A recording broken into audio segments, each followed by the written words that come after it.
A little bit about Stephanie. She's, like I said, based in Madison, Wisconsin. Her TimeBank has about 2,000 members. It's 8 years old. And she is the co-director and project coordinator for Time for the World. Some of you may know that she started a website where everybody can contribute projects that they're working on all over the world. And if you haven't seen it, it's timefortheworld.com. Or buildftw.org. I'll write it down for you because I want you to put your stuff there. But it's a great resource, and it's very inspiring to see all the different things that people are working on across the world. And so she's the co-owner of Mother Fool's Coffeehouse in Madison, and she worked for Greenpeace for 6 years. She's on the steering committee of an independent local political party called Progressive Dane, and she's also an amazing musician. She has performed for us the past couple days, and she plays everything: accordion, trumpet, keyboards, loops her voice, sounds like a choir.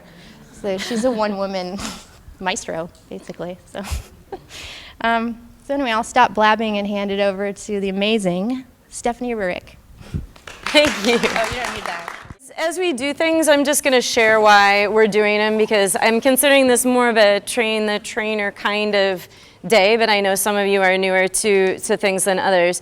But I really think it's really important to take time at the beginning of any event, if you can, to hear from everybody. First of all, to hear from them and see who's in the room and give people a chance to get to know who's there, and so you know what it is people are looking for when they're in the room. But then also, I've felt that way for a long time, but I've been doing these art of hosting facilitation trainings, and I recommend if you ever get a chance to do stuff with art of hosting, please do. It's just really good for helping you learn how to manage a group process that has to do a dance between chaos and order, which anything that is going to bring about something new is going to have to do. But one of the things that they mentioned is there are studies that show if everyone says something at the beginning of an event, the rate of participation among people goes way up. And that's, of course, what you want in anything, but especially if you're doing time banking stuff, because that's what it's all about. So what I'm going to do now is lead us through kind of an abbreviated version of what I call the yarn game. Who here has played the yarn game before? We're doing a lot of time-making yarn game things. And we've just started, in Dane County, we're almost 8, and we've just started doing this all the time as a means of explaining to people what time banking is, because it's just, you know the phrase, show, don't tell, and I feel like it's so much, people get such a better grasp so quickly. So I really recommend it to coordinators to use the yarn game when you're introducing time banking to people. And then we'll reflect on why. So what I'm gonna do is wrapping this yarn around my finger, and I'm gonna say something I could offer, and then if it's something that you could use, put your hand up and I'll toss you the yarn, you do the same thing. So and I'll say my name too, just so we start remembering each other's names. I'm Stephanie, and I could offer piano lessons.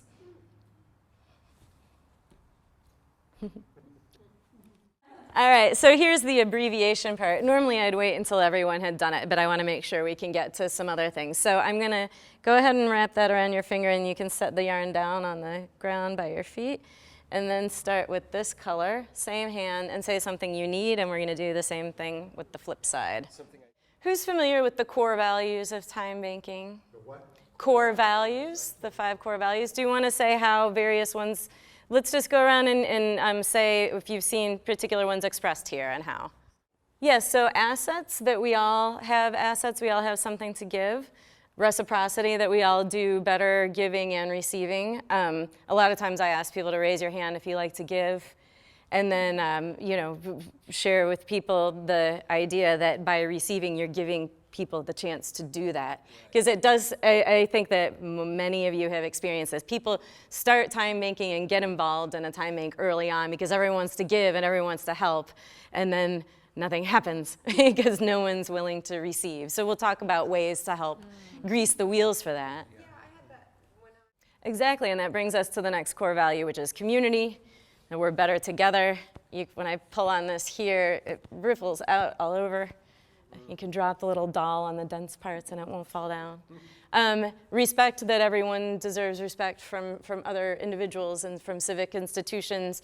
I've heard people talk about the respect core value as meeting people where they are, and I think that's been a really important lesson for me in my time with time banking, is realize that we need to meet people where they are. I mean, first of all, we won't be effective otherwise, we won't reach them otherwise, and you know, we're all ready to come and do this and come and give our talents and stuff, and we're, you know, a lot of people in our communities haven't been exposed to this kind of thing, so we need to meet with them where they are and help build a bridge to where they might like to be or where we would like to be together.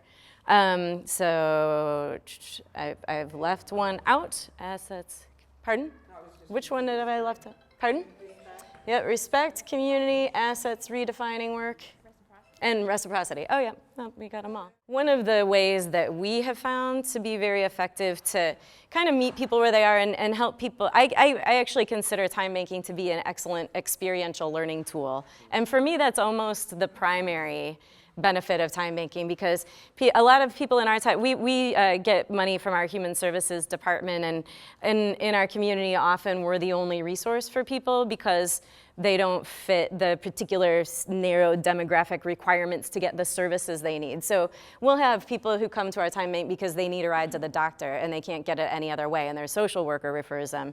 And then they get involved in the time bank, and then all of a sudden they start to meet people and they see that they have this talent that's valued, and they see that they have this need that can be met in this other way, and it just opens up a new way of doing things and a new way of understanding their value to the, you know, to themselves and their value in their community. And so to me, that's been really important. And one of the things that's really helped facilitate getting people involved, meeting people where they are, which is what they're already motivated by. Not a lot of people are really motivated by redoing the economy. People don't really know to think about, I mean, they do more now than when we started our time bank, but people still a lot of times don't really know that they can think about the economy or know that it's possible that it could be any different. And so a lot of people aren't motivated by that. And I've really shifted over the years, because at the beginning I was just like, we need to have people making exchanges, and that's really important. And it is important, but then I realized valuing exchanges for the sake of making exchanges is just kind of like capitalism. You know, valuing the accounting for the sake of the accounting isn't really the point. And so what we've found is by finding the things that we're all motivated to do in our communities and using time banking as a way to kind of hire each other to do the things that we know need to be done, then, you know, you give an opportunity for someone to provide their gifts. A lot of times it's easier to identify gifts in other people and ask them to provide them to your project. Then they get the door open a little crack, and then they can start exploring and seeing how it can be of value to them. So that's what's been really, really useful to us. And so we'll represent that now by dropping the yarn, and it can be a project to try to get it into some semblance of order. And if it doesn't happen, it doesn't happen. But whoever feels like taking on rolling up the yarn, please do. If no one feels like it, we'll deal with it later. So I'm going to go on to some stuff about starting and organizing a time bank. And this can be helpful at any stage in your time bank, just as a check on what you're doing. So with organizing your time bank community, I just want to go through a little bit about vision, mission, and objectives. And I think this is really important. A lot of us, when we come to this, we have an intuitive sense about what we want to accomplish, but we forget sometimes to spell it out or check in with other people in the group or make it explicit. And I think it's just really important because it will guide the development of your time bank, depending on what the purpose is. So does anyone want to say how you, I'm just going to make this as a circle, actually. I used to make it as an arc, and then I just realized they all have to feed all the way around. I kind of think of this as the why, the what, and the how. But why did you start your time bank, those of you who have a time bank, or why are you part of a time bank? Okay, so the vision is bringing your community together. And then your mission might be, how will you do that? How will you bring your community together? We want to bring our communities together. How? By introducing neighbors together. And the what? Holding potlucks would be one of those things. Right, and you have to do this, right? You have to know what the what is too.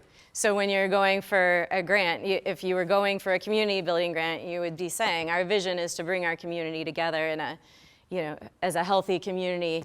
We will do this by introducing neighbors to each other in a system of equal exchange, and the what's would be sort of the outcomes that they're going to look at and measure for you. Sorry to put it in such pedantic terms, but this is what we all have to deal with a lot of times if we're looking for funding and sustainability. But it's also just really important to know what's guiding you.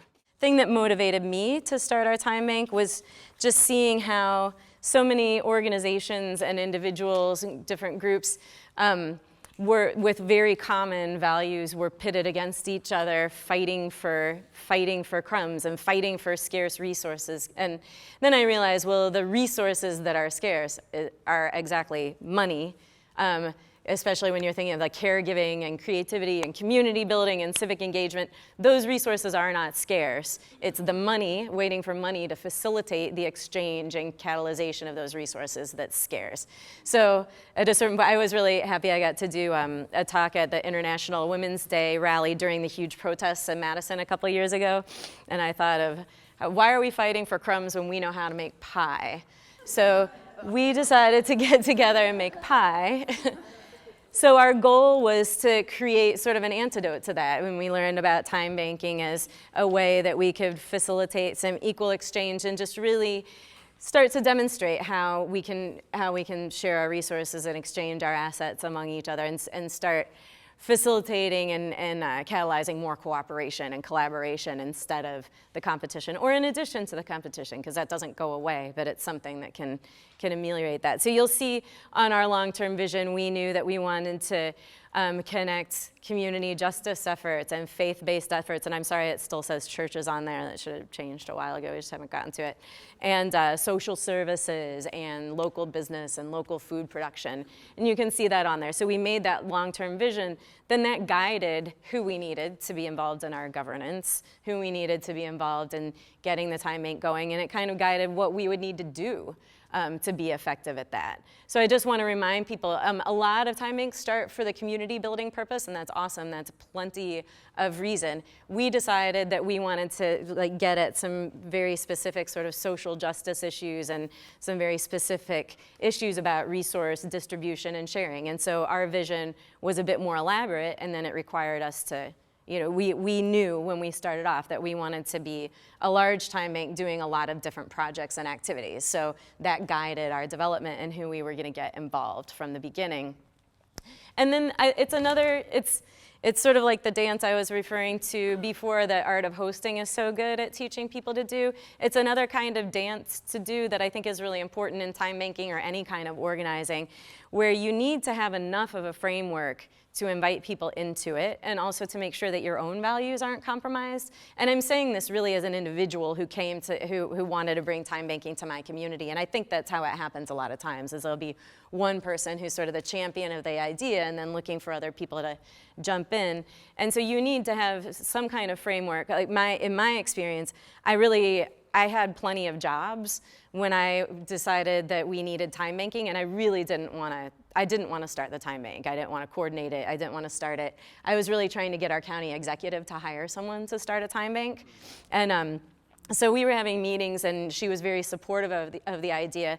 But at a certain point, she made it clear she wasn't going to give me money to start it, and she wasn't going to hire someone to start it. And then she also said, well, I don't, because I was really focused on the arts sectors and these other pieces that are very important to me. And she said, well, I don't care about all of that. I just want to focus on elderly and people with disabilities. Well, and after that, I felt like, well, it's good they're not giving us money, and it's good she's not hiring someone, because that would be, I mean, that's a wonderful thing to do, don't get me wrong. But for me, the goal was to really integrate our community in a very holistic way. So if it had just been something that's more limited, first of all, I don't think it would work as well, and we'll get into a little bit of that. I think you probably have a sense of that. You need a healthy ecosystem, a healthy diversity of assets and needs in order to get things really flowing in a time bank or in any kind of exchange system. And so if you have people who are going to have very similar needs and similar sets of assets, it's just not going to work as well. But also, I'm not inspired to do something that's going to be narrowly focused. So since I'm the one bringing it to my community, I need to have enough of a framework to know what I'm inviting people into and know what I'm going to be willing to hang with. So that was part of the developing this long-term vision. This is what we want to do. We want to connect all these things. But then it's really important also to have it open enough and not try to predetermine everything, have it open enough so people can come into it and also have a sense of ownership and a sense of direction for the thing. And then one of the things that I always tell people, especially when you're new, is starting a time bank, but I'm sure you've all experienced it to varying degrees. It's just, you can't plan for everything, and nor would you want to. It is an organic thing. It's going to be made up. It's going to go the direction that the members take it, and that's a beautiful thing. But that can be really hard for people to handle and hard to let go. So you just want to have the framework. You want to develop the vision, develop it with your core group of people who are starting, and know what your absolute framework is, or what your core values are for yourselves, but then give people a chance to come in and help shape it and determine it. So we have shared all the steps that we took to starting our time bank, and those are online too. And it was essentially, again, like seeing who we wanted to connect and then inviting people to participate from those different sectors. We had a few meetings where we showed the videos of time bank projects that had already happened, and then we brainstormed about how it might apply in their work, and then we just developed our leadership pool from about 3 meetings like that. We did targeted invitations to get the people we knew we needed at the table, and we also did public invitations, because don't assume that you know everyone who could be valuable, and then from there we pulled our steering committee. Some of the very essential pieces at the very beginning are, you need to know how you're going to make your decisions. You need to know who's in the group that's starting something. You need to sort of get an understanding of what your group is. So we decided to form a steering committee and got it to about 15 people who were ready to jump in and start shaping this. And then you need to formalize it in some way, like say that, whether it's just putting it in writing, here's the steering committee, so you know who's eligible to vote and make decisions, and you need to know what your decision-making process is. Who here goes by consensus in your processes? So that's very common. Who here uses other decision-making processes? We have a different, we like the idea of consensus, and I think it can work very well in a lot of circumstances. We chose to do something that was close to consensus, but wasn't consensus, where we don't use Robert's rules. We have a very informal sort of meeting process, but we have an 80% decision-making rule on our board, because we wanted always to have the vast majority of people agreeing on a decision, but we didn't want to have a situation where someone could block something. But generally, we almost never use that, because we generally have agreement and then move forward. But the 80% decision-making process has worked well for us. But that was really important to us. Oh yeah, and then here's the other aside I wanted to give. This has been my experience forever. I've been doing organizing stuff since I was a young adult, and it's been my experience forever, but it was really helpful for me to hear it put this way.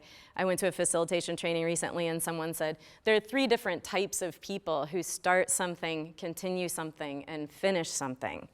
You have the sowers, and the farmers, and the harvesters. And it was so helpful for me to hear that, because who here has experience starting something with a group of people, and then suddenly the group's dropping away, dropping away, dropping away?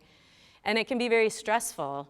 It's been really helpful for me to learn over time to plan for that, cast a wider net, not rely too heavily on any one person. That's why you always need to be doing constant leadership development and identify the people who are going to continue to farm what these people sowed, and then identify the people who are going to start harvesting what's been farmed. And some people will stick through it from the beginning to the end, but it's fine, it's okay, it's a natural part of the process that group is going to shift. And I'm just going to express that I'm going to just put diverse events and outreach. And I think I know one thing that happens in a lot of community activities is people are community leaders, and then they get tapped for everything, and the same people get tapped for everything. And there are a lot of potential community leaders who we're just not meeting and we're not tapping them for things. And so the Repair Cafe is an excellent example. We've had bingo games and arts and crafts nights and pet parades, and and rock shows. Each one attracts sort of different segments of the community, helps you appeal to different, helps you bring in different sets of assets and sets of needs, and helps you find some people you might not have identified as the leaders in a community. And you see, again, the fact that TimeBanking can give you a way to hire people to do stuff, and we hire our members to become member coordinators. So we have about 20 members who earn TimeBank hours to interview new members and help make exchanges and things like that. We have members who earn TimeBank hours to put on the events and come up with the different kinds of things that would appeal to different people hired to do outreach. And then by doing that, you can see people's work style, and you can help build up their leadership skills and build up their level of responsibility and their level of enthusiasm so they can take on more leadership. And I just think it's just really important to be having the leadership development piece in your head all the time about, from the moment you start, because you're gonna need it. Probably 6 months into our TimeBank, this woman, Emily, joined, and she just took it on herself to hire each new member to provide their service for her if she could use their service, or to get in touch with them and offer her service.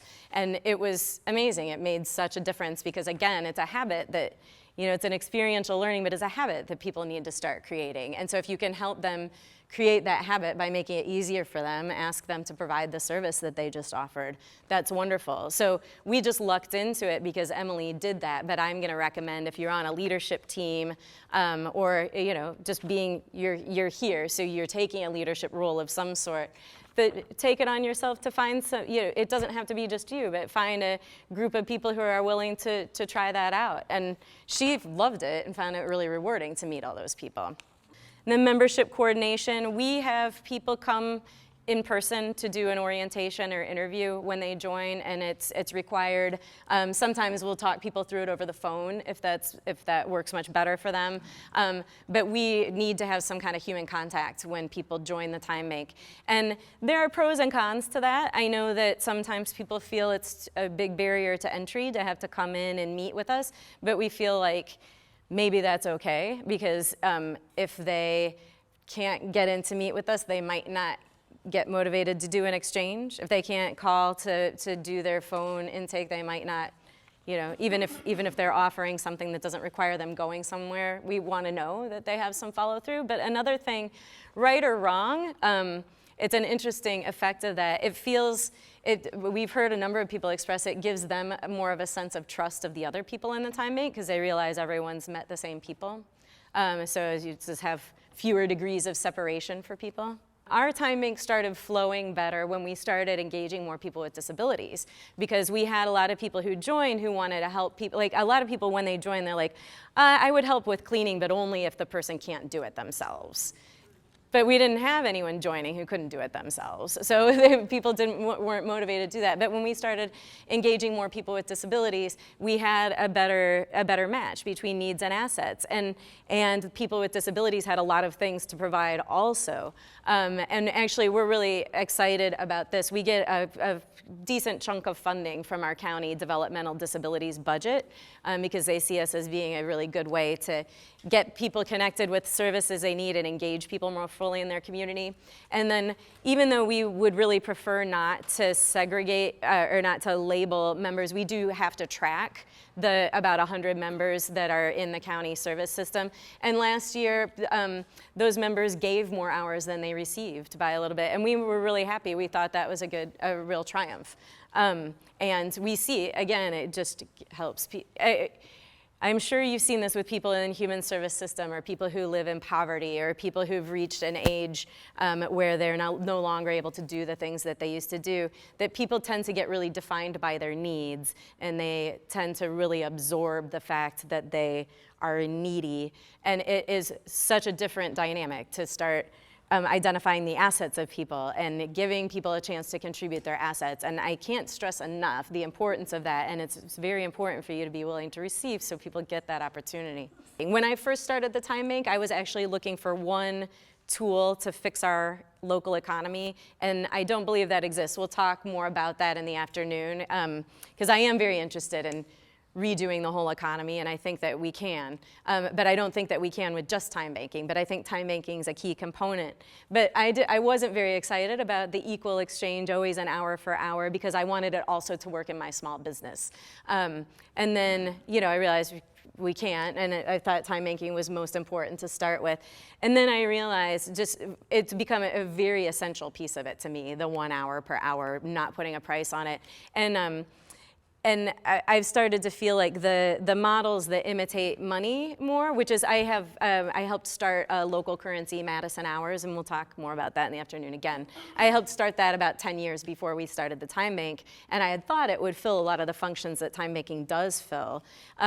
But I've realized over time that the things that imitate money also imitate the problems of money. They're scarce, they're negotiable. People who aren't as savvy or aren't as able to get their hands on them in the beginning are still at a disadvantage. And because it feels so tied to money, people don't tend to use them for things that they wouldn't spend money on.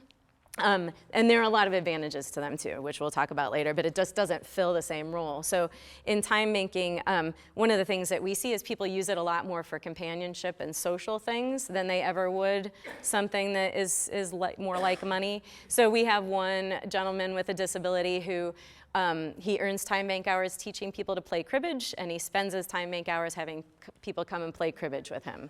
Yeah, and it's perfect. And a lot of people in the disability system are only doing stuff with their staff all the time, and their staff don't necessarily like to do the same activities that they do. And their staff are often being more and more underpaid and more overworked, and it's very different to have people get a chance to have some more self-directed social activity and self-directed activity in general. And there's no reason a licensed social worker has to be giving all the rides to people. They can be doing the things they need a license for, where a time bank member might be providing the rides and taking someone out doing what they want to do. Do you guys have, in any of your neighborhoods, do you have the little neighborhood papers, like you have a neighborhood association that prints a newspaper? If you have those, use those. Everyone reads those things, as far as I can tell. So that was the #1 thing that helped us get going and grow quickly, is we had a little neighborhood paper, and they made a commitment to write about the time bank every month in the paper, so people could really get exposed to that idea. And a lot of times they're really looking for content. And so if you have someone in your time bank who likes to write about it and take pictures of events, get it in that little neighborhood paper. And then the other thing that I learned, I don't know why I didn't think of it before, but I just learned by happenstance, is when we got TV coverage, all of a sudden we would get calls from elderly people and people with disabilities and people who are homebound. And then I realized, oh yeah, duh, of course. So TV coverage, and again, all these all local TV is looking for content, and media tends to love time banking. I found it to be, I've done environmental activism and social justice activism, and I found time banking to be by far the easiest thing to get people to come out and cover. They just love it. There's tons of images to use, and it feels great. I would love to get to a point where we divide gracefully, where we duplicate gracefully. Time banking occupies this much space in this big of a world, so there's plenty of room for lots of different approaches, but I know that can be really tricky, because no one wants to step on a person who's starting something, and ideally we show up and help out with the things that are lacking. But sometimes sometimes you're in a place where there's a bigger time bank that has a different focus, and you want to start a smaller time bank with a neighborhood focus, and that's fine. And I think that's something that we could very thoughtfully work toward, is getting to a point where we all feel like there's room for everybody and all these approaches, and they complement each other. They don't need to compete or step on each other, but we have work to do to make that happen. And that's what I would say is if there are people who feel like they could contribute to making it go more quickly or more efficiently, or adding bodies to the pool of people who can bring in new members, that's ideal. The more you get concrete with people and get them engaged in exchange. And then when we do the interviews and orientations, we always work to have have a match in process by the time we're done. So we'll sit down with people and help them set up their account and show them how to use it, and then we'll reply to someone who could fill one of their requests or someone who might need something the person has to offer. So you want to capture the outcomes of your meeting and record it and post it somewhere. You all have, well, most of you probably have access to a website, and the more information you can share about the development of your time bank there, that's great. I'll also ask you to share it on our site called Build for the World, and then the working toward next steps, like why are you bringing people together and how are you going to carry it forward from there?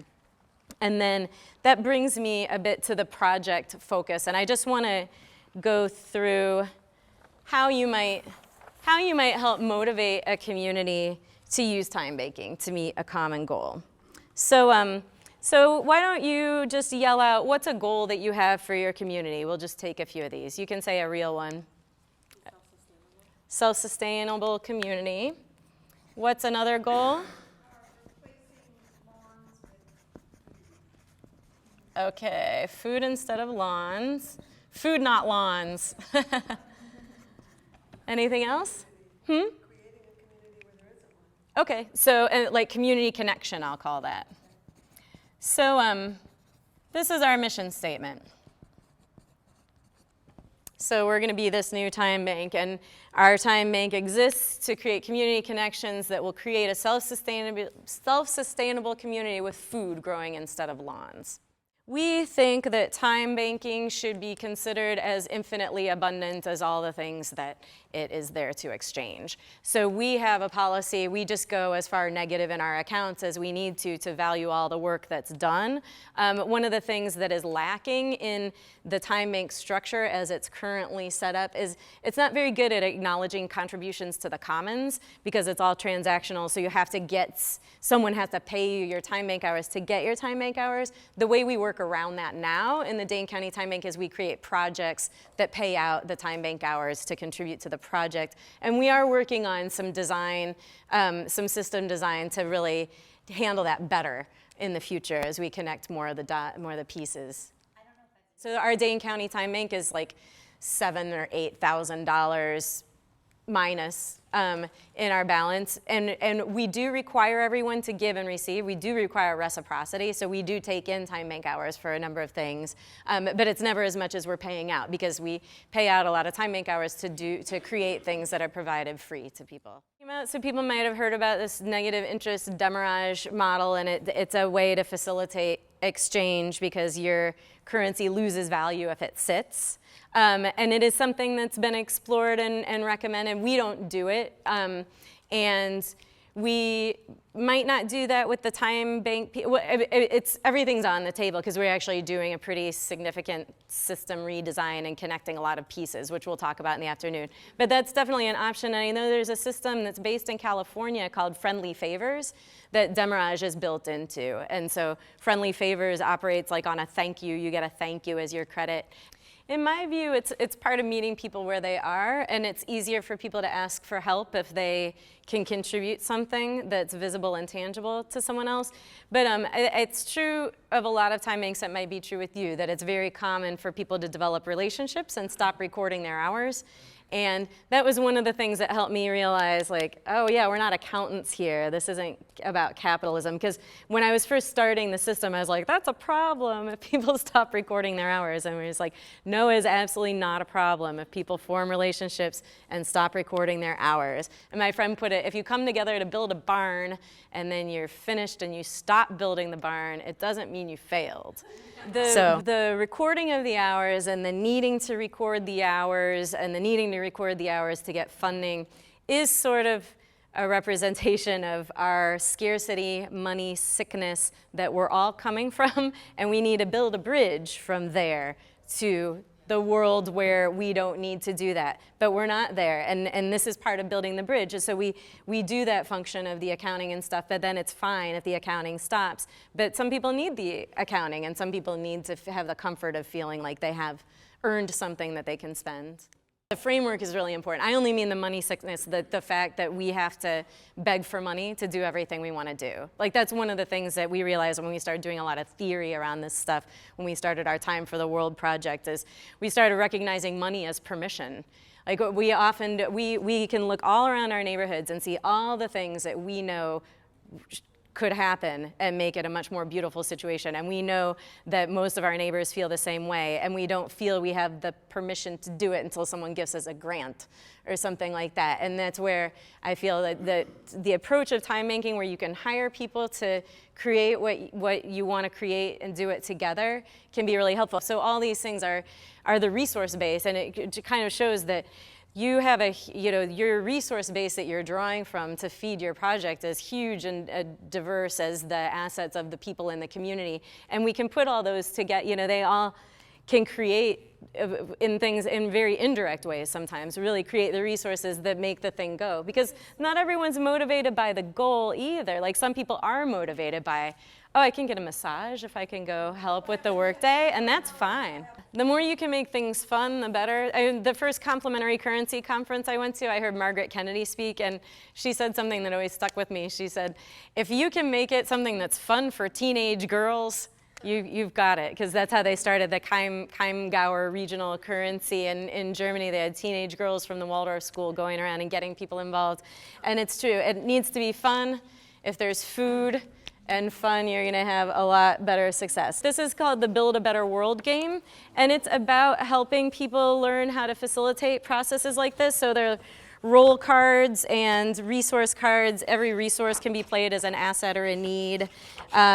You figure out your goals and help break down your goals into manageable pieces. There are barrier cards, and you play it as a team, so it's a collaborative game to learn how to facilitate this kind of process and play with this kind of thing. So I'd like to invite you to download the files and play it at some point if you want to. And then we've made it so if you want to, it can feed into the Build a Better World real life adventure, where you go do some of the things in real life. So some of the activities in the game are doing a scavenger hunt, where you go door to door and invite people to participate and let them know what they can contribute. And we did this in a neighborhood in Madison, and it was a lot of fun. And a scavenger hunt is a really different vibe than going door to door and doing outreach. But when we did the scavenger hunt, we had printed this thing from Community Weaver, which is the categories of contribution, and just made it clear we were inviting people to a swap meet that we were having. That's another activity in the game, and something we've been doing locally to get people in the habit of making exchanges in much more fluid ways. So when we went and invited people to the swap meet, we said, you can bring stuff, but you can also choose to offer your services. You can join the Time Bank. We made little checks you could write off your Time Bank account so they can get something from the swap meet and put in a check off their Time Bank account. We made gift certificates so people who weren't ready to join the Time Bank could just put a gift certificate for a service. But to make it clear, anything that you can offer in your life contributes to this thing we're doing. So another activity in the game is a work party. So you would do the scavenger hunt and invite people to come to the work party and get involved. But I mean, this, again, we're just really focused on the experiential learning tools to really help people through this stuff. This is another aspect of meeting people where they are. So I made this worksheet so you could say who you're trying to do outreach to, then what your message is going to be that relates to their mission. And that's just really important to think through. If you are going to an organization and you don't happen to know what their mission is, look it up before you go there. Who's the champion or connector in that group? And this is the piece where I really feel like I'm helping people learn from my mistakes. In my experience, which has been pretty extensive now, it is almost 100% of the time a waste of time to go for an organization that doesn't have someone who cares enough about it to put some energy into it. Even if they're saying, oh, it sounds like a good idea and it'd work for us, we can't put any extra time in, but you can facilitate it. It just has pretty much never worked for us to do it. We need someone who's part of it, who cares enough to put some energy into it. So I'm just gonna suggest that that's where you start, is with the people that you have, where there's a connection there. And it doesn't have to be someone within the organization. It can be someone who's pretty connected with the organization, but you need to have someone who's willing to take it on. It's not just gonna be a function of whoever's running your time bank. And then the thing that has really been good for us is to identify one asset and one need that we could connect with that organization, and let their own creativity open up as they get involved in that one way. And that's borne a lot of fruit for us. We've seen some really cool projects start. The things that have really been inspiring for us are where people see it, the little glimmer, getting involved, and then they can apply their own creativity and take it the directions that they want to go. TimeBank is a mutual credit network where we engage. We offer, where everyone says what they can do for other people and what they need. And for example, I can give you a piano lesson. For every hour I spend giving you piano lessons, I get an hour in my account. Then I can take that hour next month. I can have someone come fix my computer. I can have someone help me paint my house. And the really great thing about it is it gives me an opportunity to do more of what I like and less of what I don't do, or less of what I don't like. And I get a chance to meet a lot of my neighbors who I wouldn't otherwise.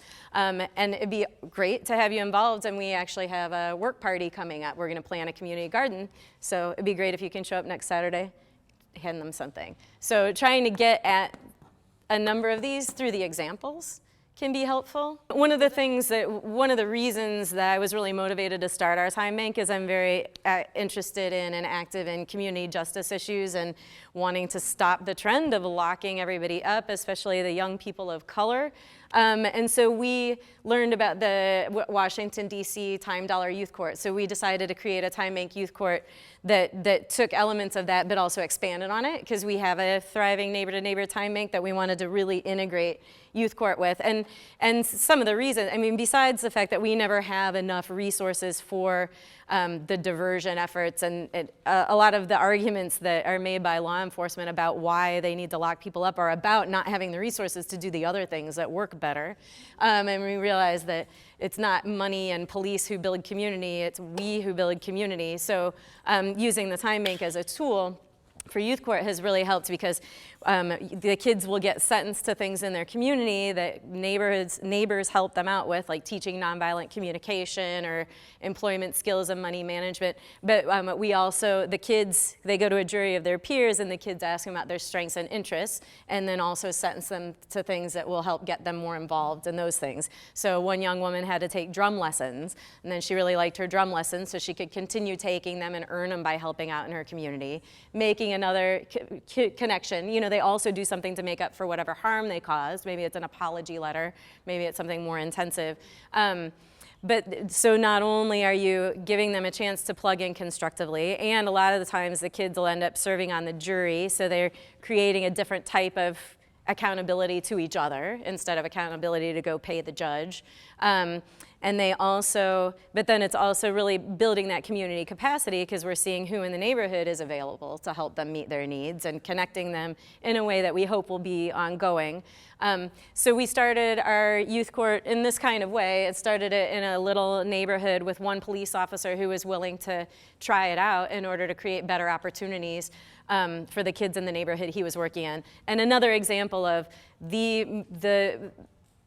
the key to all kinds of organizing is finding common ground with people in all kinds of sectors, and you know, finding ways to move forward together, working together in a system of co-production. So we started in one little neighborhood. He moved into a high school, so we started doing it in that high school. The school saw that it was extremely effective. We went from 157 tickets issued in and around the school the year before we started youth court to under 40 every year now. And most of those are habitual truancy, which we don't get to take because there's a court especially for that. Now all 4 high schools in Madison are paying us to run youth courts in the high schools. And the beautiful thing is we engaged the city judge in this whole process because we needed his blessing for it. And he got really inspired, and he recently had the idea that he would like to model an adult peer court on our youth court. And that's the most exciting thing for me ever. And so actually in 2014, we're gonna work with our city judge to create an adult peer court. So that's a good example of how we engage the city judge. We have staff in our TimeBank, and it's something that TimeBanks grapple with. And this is the kind of thing, and this is why you need to know how big or how what your vision is for the organization. So we made that big long-term vision with like pretty intensive things that we wanted to accomplish. And we knew that we would have to create a structure where we could have staff. And there are a lot of things that people will do for TimeBank hours. And one thing that I think is going to be important for us going forward, and this will be another bit I want to expand on a little bit. I really feel like what needs to start happening to make us into very impactful, very self-sustaining things is to start integrating more. And one of the things I think it's important to acknowledge that it's a weird dynamic to have some people paid in money to do their work and some people paid in time to do similar work. And we tend to keep it, divided up by kind of by task. And sometimes you just really have to have people relying on it to pay their mortgage in order to, have people able to work enough at the job they need to do to make it go. But I think it is really important, and our staff is looking at that, like how can we shift so we can have TimeBank hours for part of what we do and pay out money, some money and some TimeBank hours, and start integrating things better. But for now, we have about 2,100 members. We're running 4 youth courts in the schools. We're starting an adult peer court. We have a wellness project. We have a store where people can get goods for TimeBank hours. We are doing an energy project, building this energy co-op. And that's all happening with 5 paid staff that we've worked up to. We started with none, and it was me with my cell phone and my laptop, and then we got a $6,000 grant to launch the TimeBank, and I started getting a little stipend. And the way we've always worked it is you do the jobs, then you find other people who can help do those jobs, you recruit and train them, and each person starts off doing the job and then looking for ways to recruit and train other people to do those jobs. So we're coordinating more and higher levels of activity, and that's been a big sort of sustainability strategy for us. We've had registered nurses do blood pressure checks and blood sugar checks. So you can do some of those things that are important for people to have that are smaller than than them offering their whole service. And that can be another way for them to dip a toe in and then see how they would like to participate. And then, unfortunately, or it's not that unfortunate. The TimeBanking isn't equipped to meet all our needs, and nor will it ever be. In my opinion. So it's not necessarily a big drawback that we don't have doctor services in it. I've noticed a lot of times when people have their objections to 1 hour per hour, they go immediately to the brain surgeon. You can't expect a brain surgeon to get an hour per hour. Well, I also wouldn't expect to go to the TimeBank to look for my brain surgery. That's fine. And I used to say that when I was bringing people in interviews. It's like, if you're looking to rewire your whole house, that's not a TimeBank job. That's too big of a job. But if you need someone to put in a light fixture, that might be a TimeBank job.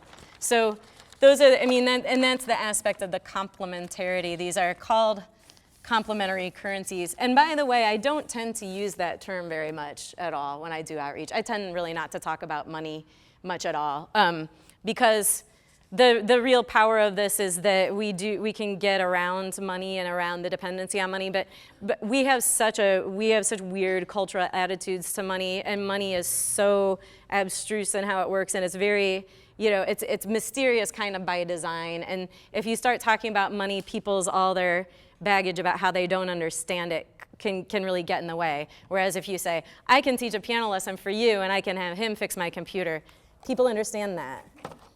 Well, you guys are a nonprofit with a fiscal sponsor, correct? I know that some time banks are never going to be a nonprofit, but what are the benefits of becoming a nonprofit as a time bank? So I'm going to share. So I should have said this at the beginning. I'm just sharing my personal experience. So I'm not like an expert on anything. I'll just talk about what has worked for us. We are a nonprofit, and we are moving in a direction of starting a cooperative under which the Dane County Time Bank would be a piece, so the Dane County Time Bank can maintain its nonprofit status. Benefits, in my opinion, of being a nonprofit are mainly about being able to get money, get grants, and sort of play in the nonprofit sandbox. Cons of being a nonprofit are being in a nonprofit, and I really I think a lot about the nonprofit industrial complex, and a big part of our theory in Time for the World, which is my project about really learning about this stuff and figuring out how to make it go better. When we presented our first paper, my academic partner who wrote this really excellent thing about how we have all these nonlinear, messy human activities that we want to support. So we build these linear structures of nonprofits, and then it kind of just naturally selects for people who are good at capturing subsidy and people who are good at administering an organization. And we feel that it sort of has a natural pull away from, toward mission creep and away from like the real activity that should be supported. And we, as a staff in our nonprofit, are constantly having to actively fight that. And we talk about it. We talk about our staff meetings. We're always having to try, like, for example, when the school district told us that they were possibly going to hire a youth court coordinator, that's a huge victory, but if our first reaction was total fear because we're worried about losing control of that. We're worried about Lori not having a job, and we have to like talk ourselves down from that constantly. So I think that's the drawback of being a nonprofit. I think that it's not essential to be a nonprofit. You guys have been working with a fiscal agent and not your own nonprofit status. So that's excellent. If you can do that, that's great because you can get some of the resources that you would normally get with nonprofit status. And what I usually say is I feel like the ideal structure for time banking hasn't really probably been invented yet, but I'm very interested in cooperative structures, and that's what we're moving toward. And I'm going to describe a little bit about how our thinking's evolved on that, just to kind of give you guys that context in case you're interested. Do some time banks have income coming in? Yeah. We have 5 staff people who make their living running the time bank and the youth court and the wellness project. And there are a lot of time banks who will have a paid coordinator or have a paid director. There are hard costs to running a time bank. If you want to have space, there are hard costs to having software, whether you're paying someone to provide a software service or whether you are putting some software on a server. Even the sort of more free and open ones, you still run into costs at times. Doing outreach, printing materials, like there are always things that could be paid for with money you might be able to find in kind, and that's always great. I always feel like the best security is reducing your need for money. So I'm not saying that it's ideal that we rely on paid staff to run what we do, but I don't believe that we could do the things that we do without some paid staff. So yeah, that's the main reason to incorporate and in a particular way is because of the money and because of the legal obligations.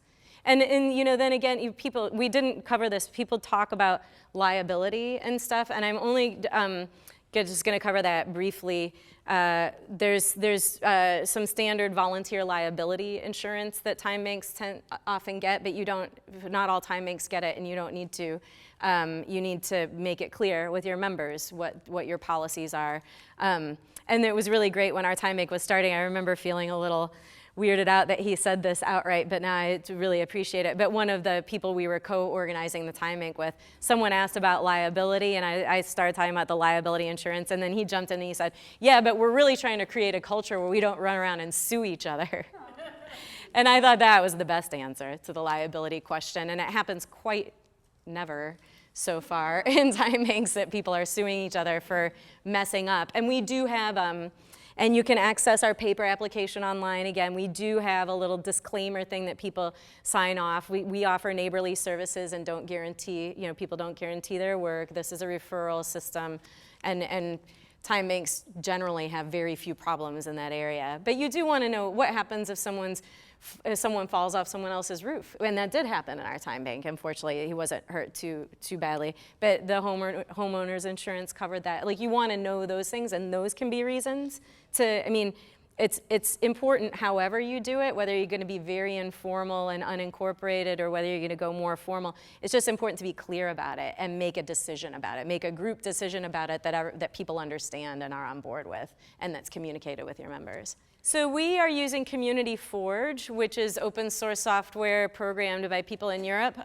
Someone named Matthew Slater in the UK, and we're working on helping create more of a peer support network around that. And we will probably, pardon? It's called Community Forge. I'll write it down. So I'll write down all these: Community Weaver, Our World, Community Forge. And actually, John, who I stayed with, has made a really nice matrix of different attributes of the different softwares, and he's probably willing to share it with people so you can evaluate stuff. And we've been doing that some in this knit a network process, which has been about just pulling people together broadly in the time banking network to really figure out how we support each other better. So Our World is programmed by people from the Portland, Maine Hour Exchange, and it is free, and they provide a lot of technical support, and it's not open source, so you couldn't take it and adapt it, but you can just use it. And Community Forge is the European, I mean, it originates in Europe. They would love to have more United States time banks using it. So we always feel like, pardon? Is Community Forge also? Community Forge is also free. I think it's really important. I don't know how Our World will handle it as time goes, but I think it's important to think of even the free open source softwares have a cost, and I'm not willing to just have all the cost be borne by the people who are programming it, because they are providing server space for us, and so part of how we'll contribute is by helping develop a network of people who support it and build on it, and we'll also contribute money when we need to and pay for some server space and different things that need to happen. But those are some options, and then there's also OS currency, and there's is that the other one that you had on your list? Autumn has these all up on the, is it AN? Yeah, but your website?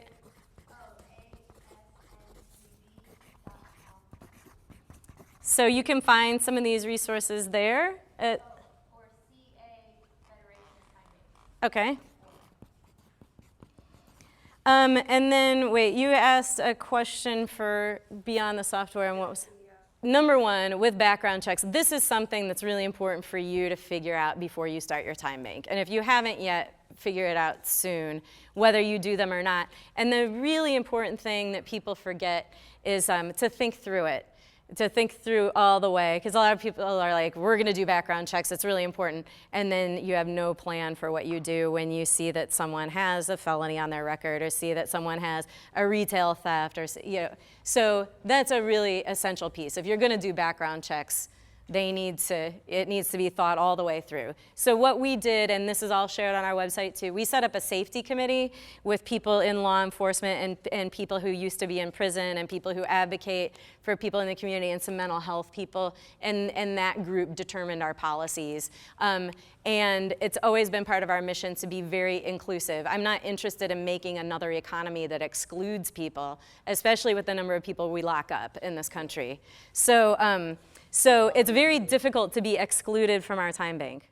The only thing that restricts people from participating at all as the default is conviction for first-degree sexual assault of a minor. And that's the only thing, because we're concerned about people grooming people. But people with that kind of conviction can come to the safety committee and try to get involved anyway, and they might approve it under certain circumstances. We have different levels of restrictions, so if there's something very serious on someone's background, they have to just be connected through me. They don't get online access at all. They don't get member access, and it's full disclosure. Some only do group supervised activities. So we've had some prison projects where people can get out of the jail or prison and do work in the time bank, and they just do group supervised activities. And then there are other levels where you need to be an offline member and get connected in certain ways. So that's pretty much it. We just do a basic Wisconsin Circuit Court check, which you can do for free online in our state, and we do a National Sex Offender Registry check. And I'm just gonna say, and then we also work with some agencies that require some more intensive background checks. And so here's where I think the more graceful solution would lie. When we were trying to figure out that partnership, we were really stumped, and then we realized we could just ask our members who's willing to have that level of background check, and then we give those names to that organization, and they run the background check when they are ready to make a match. So it's an organization that supports people with disabilities. So it's a background check that costs money, that they take a social security number, and they get a lot more of the information that's available. What I would like to do is move to a system where we are not doing any background checks.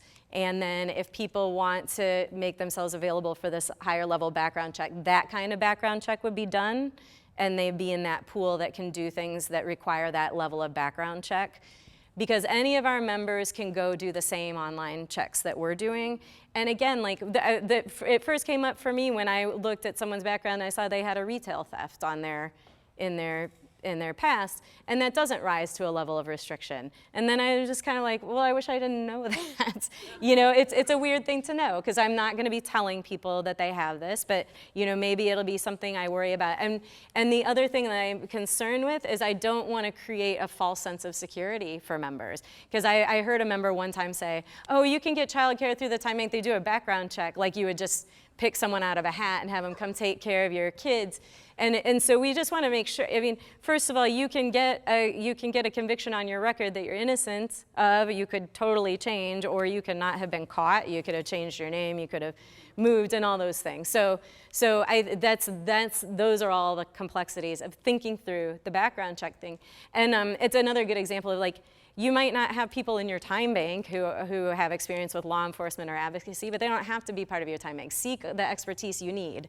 You know, if you need legal advice for your board, go ask a lawyer to come and consult with you. Ask the people in your community to become your safety team, and they might join your TimeBank, and you'll get a whole new realm of assets and needs. Well, the Dane County TimeBank has a bunch of projects on there, including one that never got funded. Like, there's one that I really like called Cool School, where we put an application in it. We didn't get funded, but if someone else wants to take that, we shared our proposal, so if someone else wanted to try it. But that's about having people in a community think about the best thing, their favorite lesson they ever learned, and teaching it to the group, and just starting a little community school like that. But we have our wellness project up there, our youth court, all the files that we use to run youth court, because we want people to build on each other's work and not have to reinvent the wheel so much. So I'd like to invite you to share your projects there, and also share your critiques of the thing, because it's under development. It's pretty new. DaneCountyTimeBank.org is where we've shared everything that we do. There's a tab on there called Tools for TimeBankers,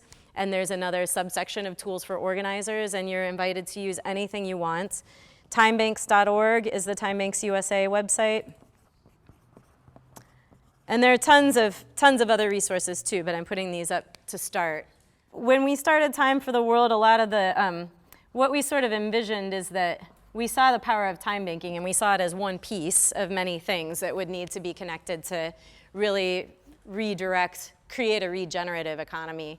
And so our goal was to sort of identify what works under what local conditions, and then kind of make a kit, loosely speaking, but be able to sort of push that out into communities in ways that they could easily adapt to the tools to suit their own needs, and really understand what works under what local conditions, and create sort of a reciprocity model that would help push it forward. So we might provide the kit to you, and in exchange you're committing to go out and teach a neighboring community how to adopt these tools. Or you might commit to translating things into your own language, or making your own outreach materials. But a big part of Time for the World was just about figuring out how we connect these different pieces. So they are complementary currencies and complementary tools. So what we've come to is we did have a local paper currency, or we still do, but it's going away by the end of the year. That was Madison Hours. 1 hour was worth $10, or is worth $10, and it's negotiable, and you can charge some hours and some cash, and it's taxable. It can be used in a business. That is now going to fold by the end of the year, and we're going to take on some of its functions. So we're going to become a broader kind of thing, and it will probably be a broader structure that's a cooperative. We'll be a cooperative, and then we'll have these different pieces linked under it. And those pieces are time banking to value labor, and to be able to fill the strengths that time banking is good at, like bringing in people, bringing in the government money, and doing sort of the human service kind of things. Then we're also going to have a mutual credit component where businesses can use it as a dollar denomination. So my business can buy a cooler from yours for $1,000 worth of credit. I don't have to come up with that $1,000. I don't have to get a loan at interest or anything, but I do pay the taxes on it. So then we can clean up, we can have a cleaner delineation between the non-taxable and the taxable, and help reduce. I think a lot of time banks are afraid to do things that would make them more effective, because they're worried about becoming taxable. And it's a very valid concern, but we need to find ways around it so we can become as effective as we need to be. So we're going to incorporate that piece. As Madison Hours closes down, we'll also have the capability. So also that could include some of the professional services that people could be nervous to put into the time bank. So you might have a clinical practice and you might not want to offer a service for time bank hours because you're concerned about how you account for that. So you might offer it in the mutual credit system where you charge your same dollar amount, but you pay it in goods and services. Or it's paid in goods and services, but it's taxable.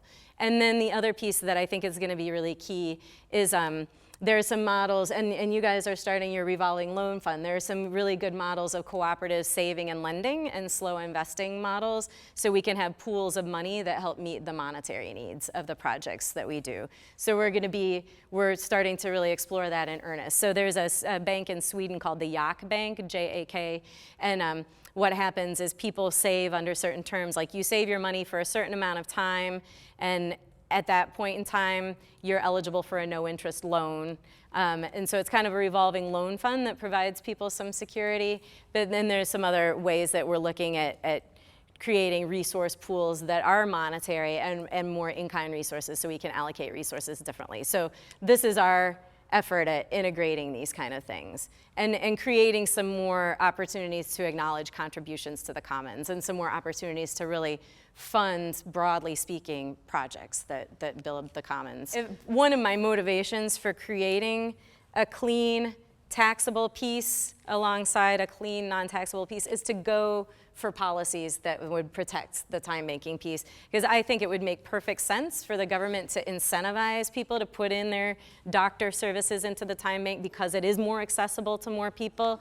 I think it would make a lot of sense to have policies that encourage people to put some professional services in there, but we can't really go for policies like that when we have so much gray area.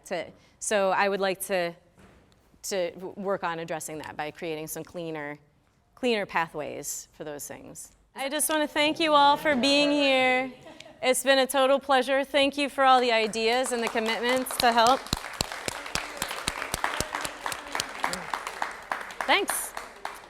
All right, enjoy the rest of your day, and I hope you'll all be in touch.